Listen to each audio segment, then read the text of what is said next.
Ja nagu Mirjam tutvustas, siis anname koos Periti ja Triinuga ülevaate, kuidas siis meie digivärava projektidel läinud on, kus maani me omadega jõudnud oleme.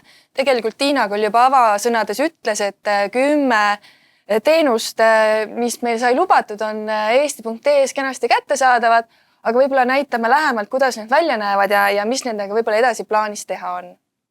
Aga hakkame pihta. Esmalt siis meeldetuletuseks võib-olla selline teekaart ka, et mis need teenused üldse olid, need 10 teenust.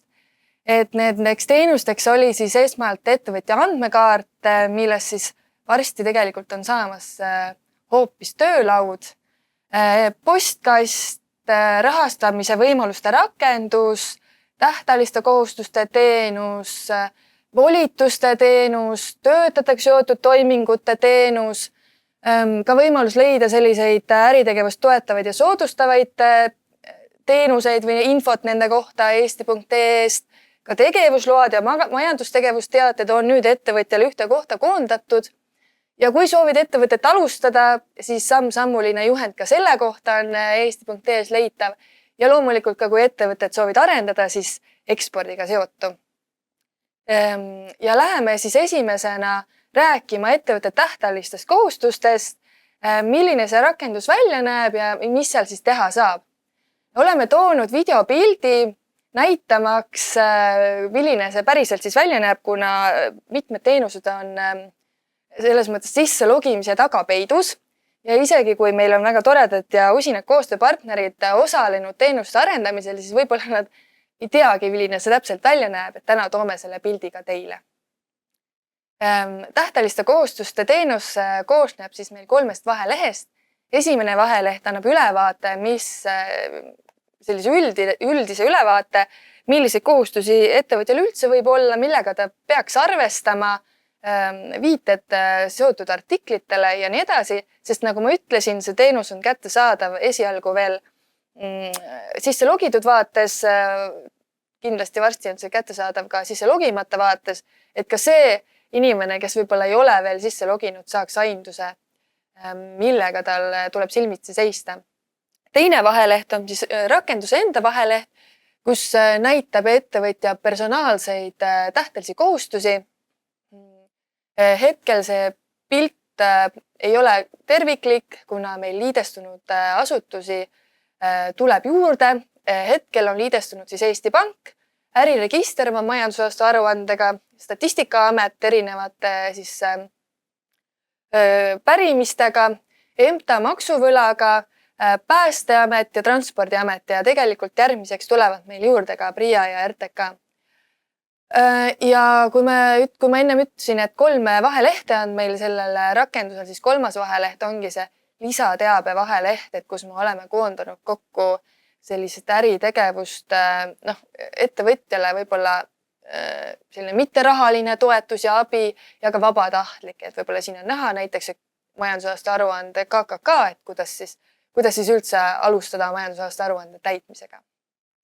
Ja mis edasi selle rakendusega? Loomulikult ootame uusi liidestööd, et see rakendus saaks täielikumaks, täiuslikumaks ja selle nimel oleme arendamas ka haldusliidest, et nendel asutustel, kellel võib-olla ei ole sellist infosüsteemi või kohustuste arv on väike või hoopis, kellel on tulevikus plaanis arendada uut infosüsteemi, kuid hetkel ei ole võib-olla mõttekas siis seda masin liidest teha, et oleks võimalik ikkagi rakendusega liituda selle haldusliidese kaudu käsitsi. Nii et ootame kõiki huvilisi eesti.ee-sse tähtajaliste kohustuste rakendusega liituma.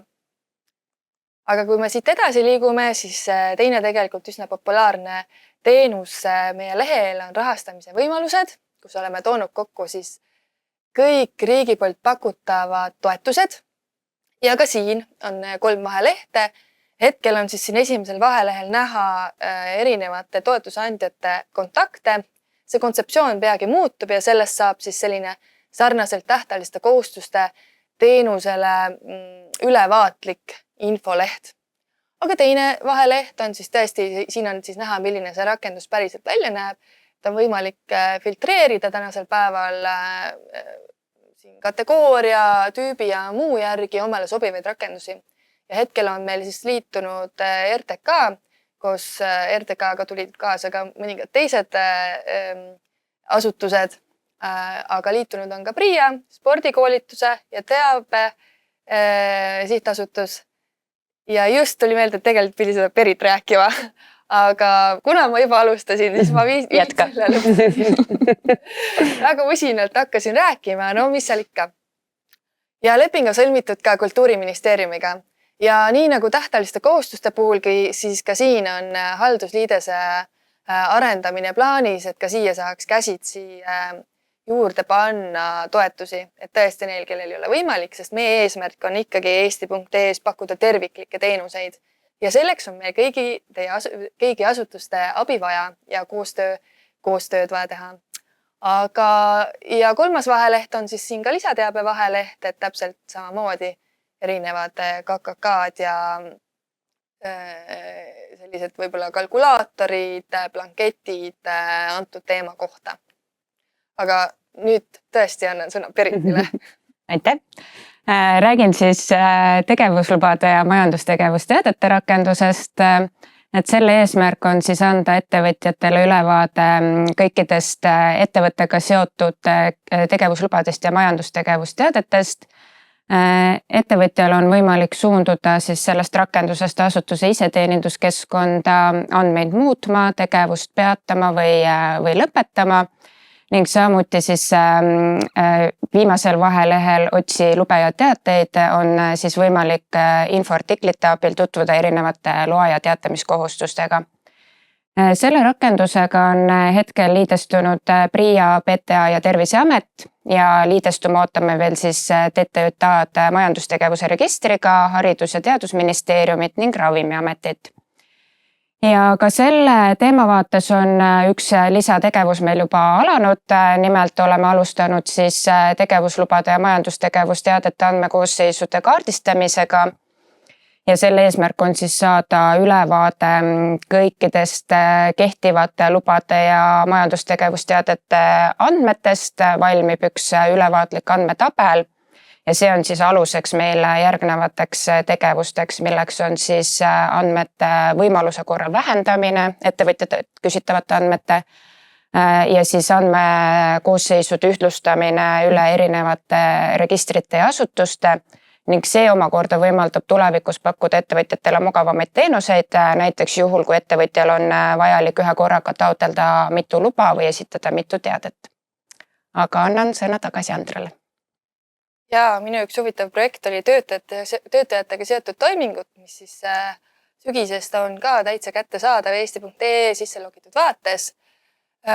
Tegemist on siis ta suuresti infoteenusega, pakub ta infot erinevate töösuhte etappide kohta, siis töösuhet alustades või kui sa oled näiteks mikroettevõtja ja natukene oled juba edasi liikunud, hakkab hästi minema, tahad töötaja tööle võtta, et millega sa tegelikult arvestama pead, et kui su töötaja tööle on. Et on natukene teistmoodi, kui sa ühe mehe ettevõtet pead. Ja väga palju erinevaid nüansse on, millist töötajat sa tahad tööle võtta, kas see on välismaalane, kas ta on alaealine ja nii edasi, kuidas seda töösuhet lõpetada, kas läbi näiteks koondamise, kuidas lähetusi korraldada, riskianalüüsi teha, nii edasi, et neid nüansse on tegelikult väga palju ja see rakendus siis toob sellise info kõik kokku. Ja esileht siis sisse logitud vaates annab ka personaalsed suunised, kui palju või mis seisus on see töövõimetuslehed, kas riskianalüüs on esitatud või kas on määratud vajalikud töökeskkonna esindajad. Väga vajalik rakendus, oleme saanud positiivset tagasisidet ettevõtjate käest. Aga mis edasi? Arendame edasi sellist kvalifikatsioonide vahelehte siia samuti, kus siis oleks võimalik tööandjal näha töölepingust tulenevaid kvalifikatsioone, et näiteks tegemist on autojuhiga sul tööl, et tal ikkagi kehtiks B-kategooria juhiload, C-kategooria juhiload, mis iganes, või siis tegemist on meditsiinitöötajaga, et tal on vajalikud tunnistused olemas. Sellise teemaga tegeleme edasi ning tegelikult läheme analüüsime ka üldist selliste töösuhte teemade laiendamist või edasi arendamist, et tuua sisse veel enam personaalsust, näiteks töötaja on õppepuhkusel, töötaja tahab anda tööandjale teada, et ta soovib nüüd seda õppepuhkust võtta, siis tänasel päeval on vaja koolist võtta tõend, see tööandjale esitada, aga miks ei võiks olla automaatne? Et selliste teemadega tegeleme edasi. Meil on ka eksporditeenus, mis tegelikult üsna hiljaaegu sai meil eesti.ee laivi, seetõttu siin ka seda videot meil täna ei ole, aga on näitlikustamiseks pildid. Teenus on üsna sarnane töötajatega seotud toimingute teenusega, koondab ta suuresti endas infot. Siin selles rakenduses ühtegi personaalset sellist infot sisse logides ei saa, et see ongi selline info koondamine, kuid mis ei tee seda rakendust vähem oluliseks, sest infot on tänapäeval väga palju ja kust alustada, kust kontakte leida, et põhiline ongi alati kontaktid, kuhu minna, millised on sündmused, et see rakendus aitab siis orienteeruda ekspordimaastikul.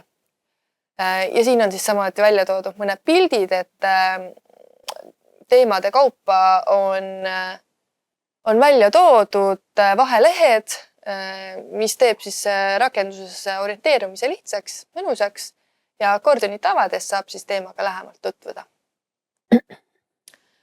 Ka ettevõtte asutamine, et kui me nüüd ennem rääkisime juba sellist ettevõtte laienemisest eksporditurgudele, siis alustame nüüd algusest. Ettevõtte alustamise ja tegelikult ka haldamise sündmusteenus on eesti.ee lehel kättesaadav ja see jalutab sind siis tegelikult läbi sellise protsessi, et kuidas ettevõtet alustada ja kui sa oled juba äriregistris selle ettevõtte ära alustanud, mis tegelikult on väga lihtne protsess, siis mis edasi saab? Mis kohustusi sa pead täitma, millega pead arvestama, mis dokumente vaja on, kust nõu saada? See rakendus siis aitab hädast välja ja annab suunised, kuidas võib-olla teadlikumalt ettevõtja maastikul toimetada.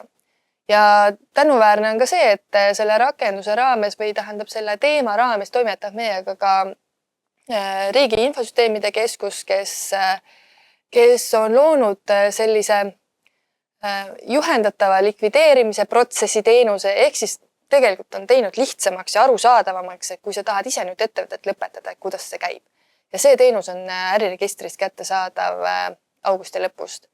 Ja ettevõtte alustamine äriregistris läheb samuti põnevamaks, sest et saab juba kohe alustades ka seal domeeni nime endale broneerida ja lisadokumendid muutuvad samuti tulevikus masinloetavaks.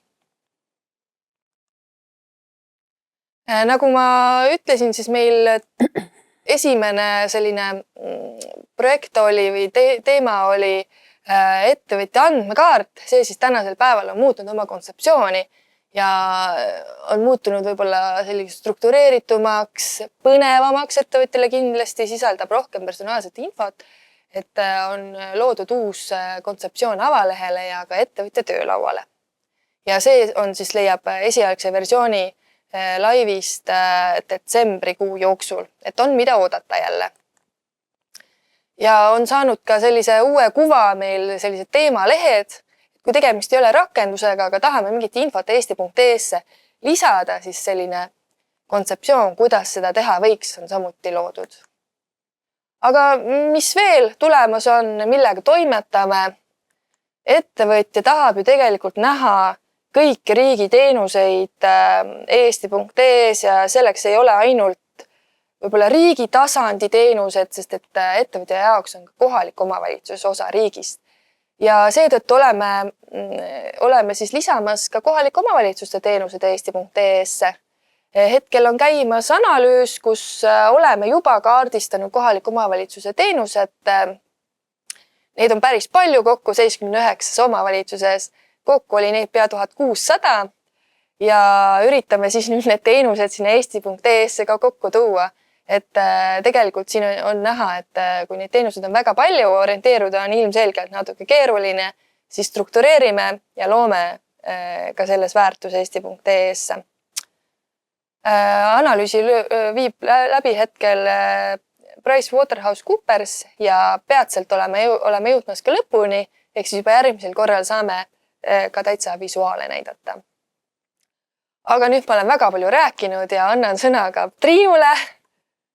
Tere hommikust minu poolt ka, mina olen Triin, mina olen selle suurepärase tiimi jurist. Nagu siin on täna tegelikult juba nii Andralt kui ka Tiinalt läbi käinud, et meil on need 10 MLP-d kenasti olemas, siis ärge muretsege, see ei ole veel kõik. Ma räägin teile mõne sõnaga sellest, kuhu me pääsukese osas edasi liigume. Pääsuke on seal on väga palju erinevaid arendusi tegelikult ka praegu. Mina keskendun täna ainult eraisikute volitamisele. Lihtsalt näitlikustamaks, mille raames töö veel käib, on näiteks volituste taotlemine. Aga need on kõik sellised arendused, mis teevad seda suurepärast süsteemi ja rakendust veel paremaks. Kui me nüüd vaatame pääsukest täna, siis ma usun, et te olete juba üsna kursis, millise suurepärase süsteemiga on tegemist. Formaalselt on ta siis keskne volituste haldamise süsteem. See nimetus tegelikult ütleb suhteliselt kenasti ära, mis asi see on, aga põhimõtteliselt on tegemist sellise süsteemiga eesti.ee praegu ettevõtja vaates, kus siis lõppkasutajad saavad üle riigi infosüsteemi. Eeldusel loomulikult, et need asutused on liidestunud, siis oma volitusi hallata. Ja mida me mõtleme selle haldamise all? Me mõtleme tegelikult selle all kõike, mida seal nende volitustega on võimalik teha. Neid anda, neid lisada, anda, selles suhtes süsteemi mõttes on see sama, neid muuta, lõpetada. Meil on tegelikult võimekus ka täna allkirjastada, meil on võimekus näiteks juhatuse liikmete puhul, kellel on ühine esindusõigus, ka neid ringallkirjastada. Selles osas on teinud Riigi Infosüsteemi Amet ikkagi meeletult tublit tööd, et seda kõike võimaldada. Et võib-olla lihtsustatult näitena, miks see teema on oluline, millises olukorras me täna tegelikult oleme, on see, et iseenesest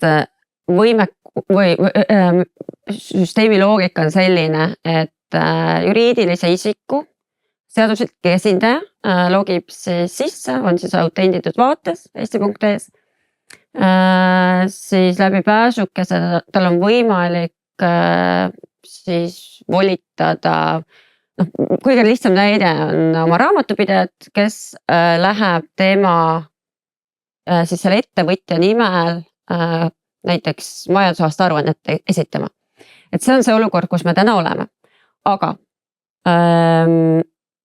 me oleme kuulnud vajadusi nii asutustelt kui ka tegelikult füüsiliste isikute poolt, et see võiks olla laiem, kui see täna on ettevõtja vaatest, on ju. Ja tuues näite siis just selle füüsiliste isikute poolelt, et see oleks ju ideaalne, näiteks üllataval kombel minu väga IT-teadlik vanaema, kes on küll 84 aastat vana, on ju.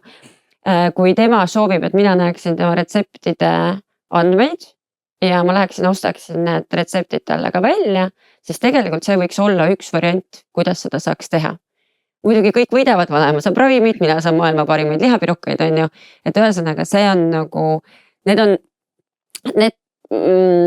use case'id nii-öelda, mitte minu vanaema ei ole nagu üleriigiline use case, on ju, aga printsiibis. Et sellest tulenevalt, kuivõrd tegemist on väga need on väga sellised sensitiivsed andmed ja väga laialdane isikuandmete töötlus ja üleüldse laiemalt on see vajab analüüsi, et vaadata, kuidas meie praegune õiguslik raamistik võimaldab üleüldse ja kas võimaldab siin tegelikult seda võimalikku teenust pakkuda, siis me oleme läbi viimas. Meil on pakkumiskutse saadetud välja, meil lepingusse küll veel ei ole läinud, aga olemas, jah, see pakkumiskutse on olemas ja mida me tahame siis tegelikult teha. See eesmärk on eelkõige kaardistada, kui sogased need veed on, kus me praegu peame siis sõudma ja siis me ootame tegelikult seda tulemust hiljemalt esimese kvartali lõpuks järgmisel aastal, kui meil ka RRF-i rahastus lõpeb. Lisaks sellele on meil ka oodatav tulemus on tegelikult nagu tavaliselt. Meil on lõpparuanne, kus on kaardistus ja ettepanekud õigusraamistiku muutmiseks, kui see peaks olema vajalik. Ning paralleelselt on meil käimas tegelikult RIA-l siis ärianalüüs, mille eesmärk on samamoodi kaardistada kehtiv olukord, aga mitte siis õiguslikust vaatest, vaid ärilisest poolest, et millised on täna need mehhanismid, millised on täna need erinevad volituste süsteemid ja kuidas pääsukese tänased funktsionaalsused sellesse siis sobituvad. Vot, minu poolt kõik. Ja aitäh meile kõigile selle ülevaate eest. Ma vaatan, et meie ülevaade oli nii põhjalik vist ja väga arusaadav, kuna ühtegi küsimust Workshop keskkonnas meil ei tulnud. Küll aga võib-olla ma küsin siis ise teie käest miskit, et kui me vaatame nendele projektidele tagasi, mõned on võib-olla kiiremini edukamaks saanud, mõned vähem. Mis on ikkagi see kõige olulisem võti, edu võti? Et asi liigub kiiremini ja me näeme tulemust kiiresti. Kõige olulisem asi lühidalt. Mina ütleks ikkagi koostöö ja see, et asutused on meiega nõus olnud seda tegema, et kohe on näha, kui asutus on ise samuti motiveeritud, siis see projekt liigub kiiremini edasi. Täiesti nõus. Selged eesmärgid ja selge kommunikatsioon ja selgitada ka seda, miks me teeme ja kui asutused mõistavad, et me tegelikult teeme väga lahedat asja, siis võib-olla see motivatsioon pardale tulla on ka suurem. Ja olen täiesti nõus.